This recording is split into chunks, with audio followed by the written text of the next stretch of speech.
तो स्वागत है दोस्तों एक बार फिर से आपका होली के बूढ़ में, यानी कि बादलों के बीच में स्वागत है आपका। तो प्रीवियस कैंप को हम छोड़ के आ चुके हैं नेक्स्ट डेस्टिनेशन के लिए। तो आगे का रास्ता ना अब थोड़ा सा घास वाला, कहीं पर वही पत्थर वाला मिलने वाला है। फिलहाल आगे का रास्ता दिखाते हैं, कुछ इस तरह से है। तो इन्हीं के बीच में से, इन्हीं भेड़ों में से हमको रास्ता निकाल के चलना होगा और फिर इस तरह से ना कहीं पे टेंट लगाने की जगह ढूंढनी होगी और वहीं पर अपना सरवाइव करना होगा। तो चलते हैं अगली जगह पर, चलते चलते दिखाते हैं जहाँ से कुछ अच्छा सा सीन शॉट होता है वो दिखाते। नहीं तो फिर भाई ये बादल को ही देख लो, क्योंकि आपके शहर में तो गर्मी से ना बुरा हाल हो रहा होगा। यहाँ पे देख रहे कितना ठंडा है अभी भी। तो थोड़ी बहुत ठंडी भेजते हैं आपके लिए, ठंडे को महसूस कीजिए तब तक आप, हम रास्ता तय करते हैं तब तक। तो हल्की फुल्की बारिश हो रही है, तो मेरे को मिला है एक छोटा सा गुफा टाइप का जहाँ पर मैं बारिश से बच सकता हूँ। और यहाँ पे ना टेंट लगाने की जगह नहीं है, तो टेंट नहीं लगा पाऊँगा। अभी भी सर्चिंग चल रही है किसी एक खूबसूरत से कैंपिंग साइट की, जहाँ पर कि मैं अपना कैंप सेट कर सकूं। नीचे की तरफ देखो भाई कितना भयंकर मौसम हो रहा है और साथ में ना बारिश भी हो रही है। यदि बादल ही बादल होता तो मैं निकल जाता यहाँ से आगे को, पर बारिश भी हो रही है और ऊपर से रास्ता दिख ही नहीं रहा है अंधेरे में। तो एक दो बार तो ना ऐसे बड़े बड़े चट्टान में फंस गया, जहाँ से वापस आने के लिए फिर घूम के जाना पड़ा। तो इसलिए जब तक कि बारिश थोड़ा सा होती है तो ये बादल को बिठा देगा नीचे। इंतज़ार करता हूँ इसी बादल का। तो जैसे ही ये बैठ जाएगा तो फिर थोड़ा सा दिखना शुरू हो जाएगा, तो फिर अंदाज़ा लगा के उस साइड को जाऊँगा मैं जहाँ रास्ता दिखना शुरू हो जाएगा। तो उसके लिए मुझे काफ़ी इंतज़ार करना पड़ेगा यहाँ पर, क्योंकि आप देख ही रहे हैं ये बिल्कुल भी यहाँ से 5 मीटर की दूरी तक ही कुछ दिख रहा है, उसके बाद कुछ दिख भी नहीं रहा है। आगे पीछे कहीं पर भी कुछ नहीं दिख रहा है। तो अभी जो जिस रास्ते पर मैं चल रहा हूँ तो वो है भाई ये इस तरह का कुछ टॉप टाइप का। तो हम इसको छोड़ेंगे नहीं, कहीं पर तो हमको मैदान टाइप का देगा जहाँ पे मैं कैंप कर सकता हूँ। पर इस साइड से ना ऐसा बुरा हाल हुआ, कितनी भयंकर खाई है, जहाँ से यदि एक बार गिर जाता ना तो फिर मिलना नामुमकिन सा था। तो देखते हैं इसी टॉप के बीच में कहीं पे खूबसूरत सी जगह मिलेगी जहाँ पे कैंप किया जा सका। टेंट लगाने की जगह मिल जाए ना तो मज़ा आ जाएगा दोस्तों। और बादल भी ना आँख मिचौली चल रहा है, थोड़ा सा खुल रहा है फिर बंद हो जा रहा है, थोड़ा थोड़ा करके।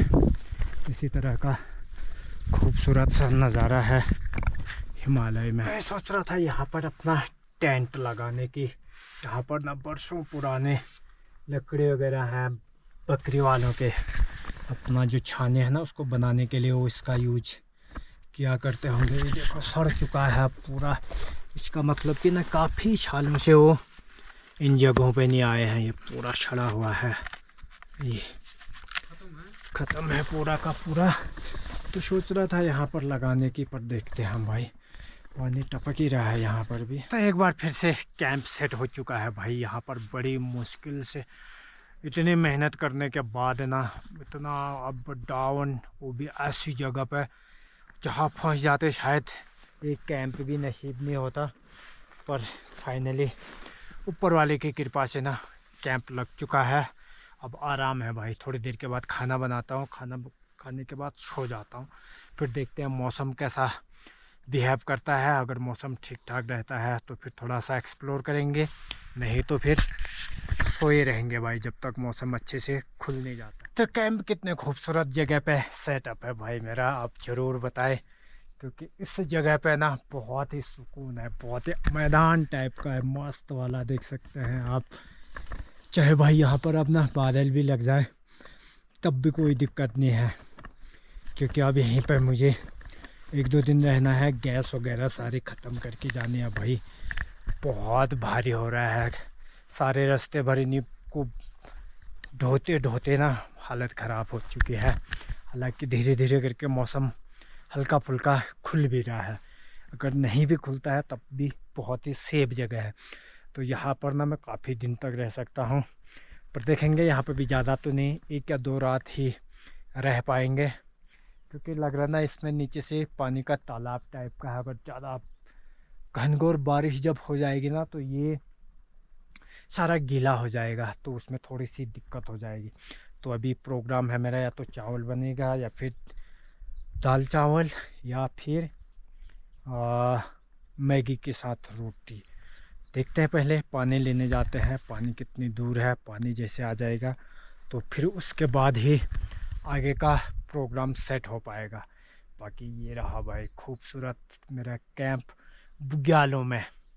बाकी इस तरह की कैंपिंग तो होती रहती है भाई, पर इस तरह से एकदम अकेले में अननोन प्लेसेस में, जिस रास्ते से मैं पिछली बार आया था उसको मैंने पूरी तरह से छोड़ दिया था।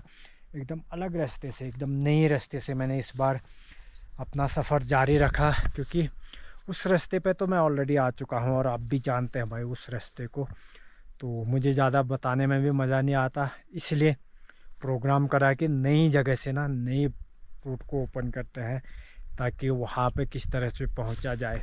पर इस वाले रास्ते में ना बहुत ज़्यादा दिक्कत है भाई। पिछले रास्ते से, जहाँ से पिछले बार आए, वो रास्ता बहुत बेटर था, क्योंकि उसमें इतने सारे कंकड़ पत्थर और गहरी खाइयाँ नहीं थी।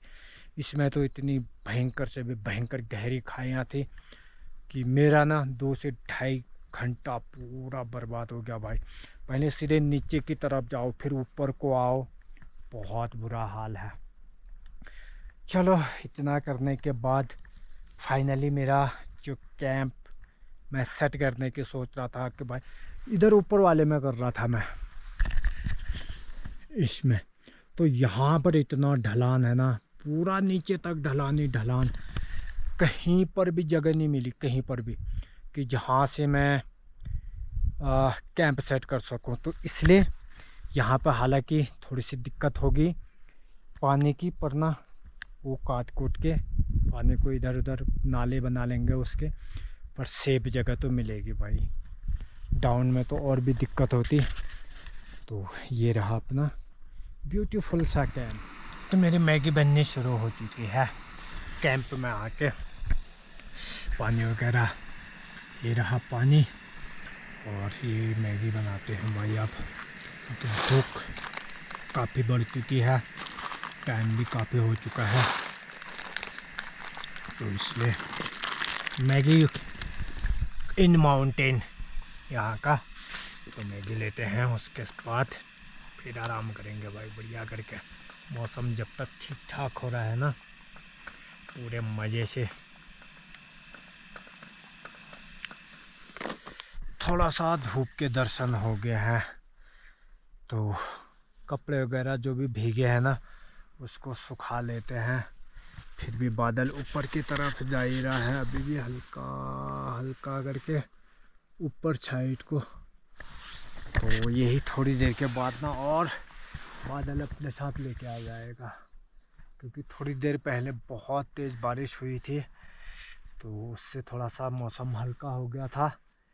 पर अभी लग रहा है कि अभी हल्का नहीं हुआ है, अभी और बरसने का चांस लग रहा है, क्योंकि बादल अपने साथ वाष्पोत्सर्जन बन के ऊपर की तरफ लेके जा रहा है, उससे और होने वाला है। तो सो गए थोड़ी देर तक, बहुत मज़ा आया भाई। क्योंकि जो भी थकान वगैरह थी ना सारी दूर हो गई है सोने से। पर अभी भी नींद आ ही रही है, पर अब सोएंगे नहीं, थोड़ी देर के बाद जैसे मौसम साफ़ होता तो फिर अपनी अग्रिम कार्यवाही, पानी भरना, फिर से खाने पीने की तैयारी शुरू कर देते हैं थोड़ी देर के बाद। टॉप माउंटेन व्यू दिखाता हूँ दोस्तों मैं यहाँ से आपको। सामने में पंचाचोली की चोटियाँ दिख रही हैं, कालागुदी पास भी दिख रहा है, और सामने में दिख रहा है आपको नामिक गांव।